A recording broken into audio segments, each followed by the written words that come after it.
Hello everyone and welcome to this week's video tutorial. Today we will be going over the second and final board of chapter 4, which deals with the central cannon versus screen-house defense with other less commonly played variations. Again, we will be going over black's screen-house defense with right rank chariot variation. So without further ado, let us begin. Central cannon, P7 plus 1 variation by red, black does likewise. Pawn rank chariot variation. This was first touched upon in the previous video. Please do go over the previous video if you have not done so. And in today's board, instead of h8 plus 7, red will play c8 plus 7 to attack. Now this is a commonly used tactic, the 5-7 cannons, to target one of the horses and allow for balanced development of the left flank, but it will slow the pace of the game a little bit, and this would give black a chance to try to seize the initiative. So black would usually continue with r1 equals to 4 to command this very important line, and red would capture the pawn immediately as a counter. Now this move, first of all, this would be the position of discussion for this board. With this move, red immediately gains a pawn and attacks the elephant, and more importantly, he allows his horse to be developed as h8 plus 7, which is ideal in this situation. Now this is made possible because black had developed the chariot in this manner. So if he chose to play h8 plus 9, black will counter with h7 plus 6.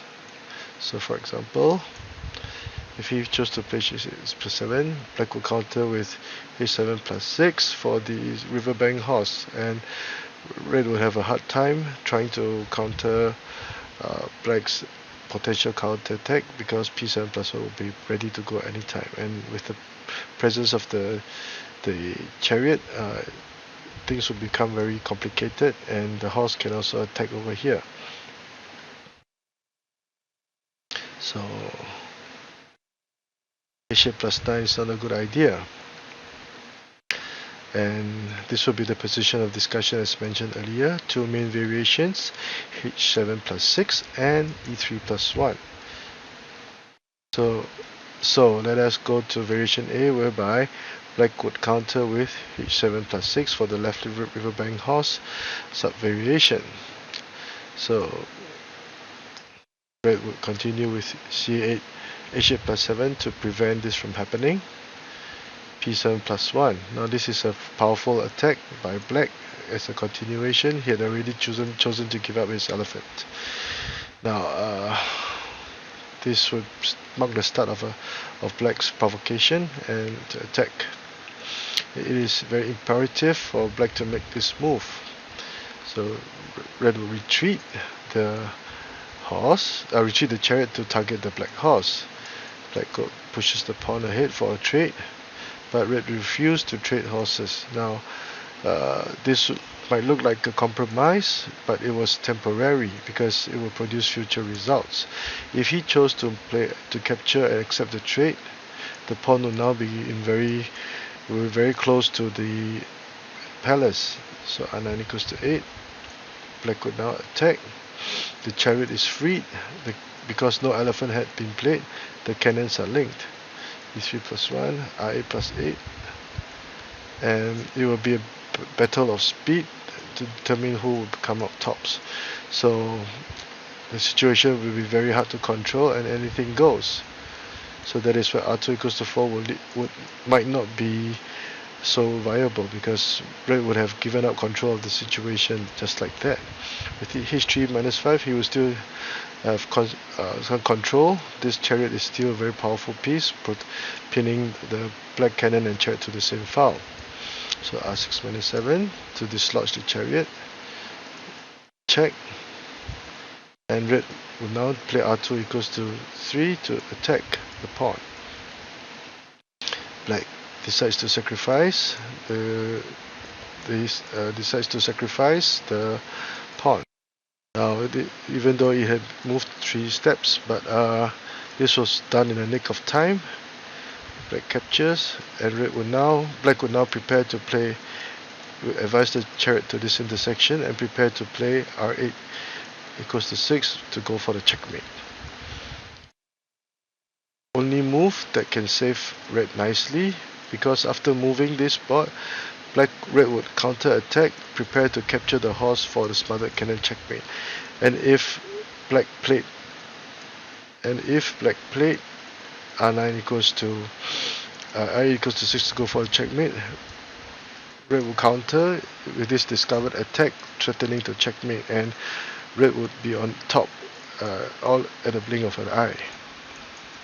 Red will now start to grow from strength to strength in this situation. So black would have to move his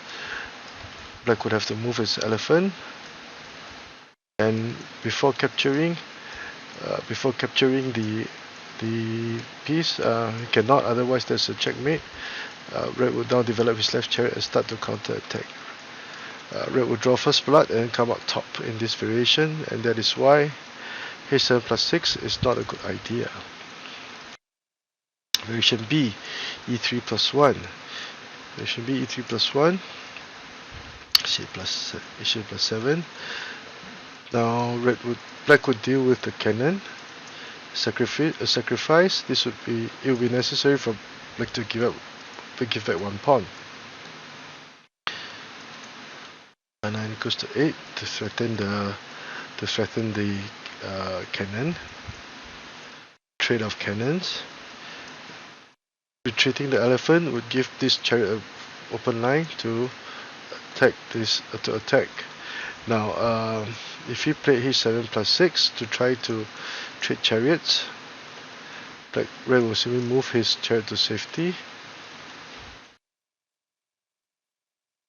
A trade of horses.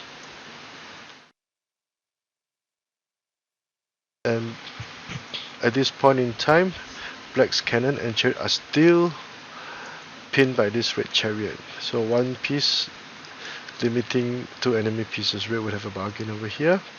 The great chariot cannot capture the elephant as it's guarded by the horse. So black's position will become passive, and for the time being, this pawn cannot do much. So h7 plus 6 is not a good idea. Instead, e3 minus 5 would allow the black chariot to immediately attack the horse. Red counter captures, and red will play r3 plus 1. Now black should not be greedy and capture the elephant, otherwise black will counter attack, try to trade material, and after some maneuvering, red will give up an elephant, but his chariots are now very threatening. Red will be prepared to take the central pawn by force, and red would have the advantage. Neither would r3 plus 2 be a good idea, threatening the horse immediately, because r2 plus 3, black would retreat, and because the horse had moved, red would now be prepared to play h4 plus 6 to go for the smothered horse checkmate and thus capture the black chariot. Red's situation is also desirable. So that is why r3 plus 1 is perhaps the best idea to defend. But even so, r2 equals to 3, and after trading the material, red will still have the initiative. Now that is why c8 equals to 7 has become more and more popular again in this opening system. Now let us review this board from the eyes of black.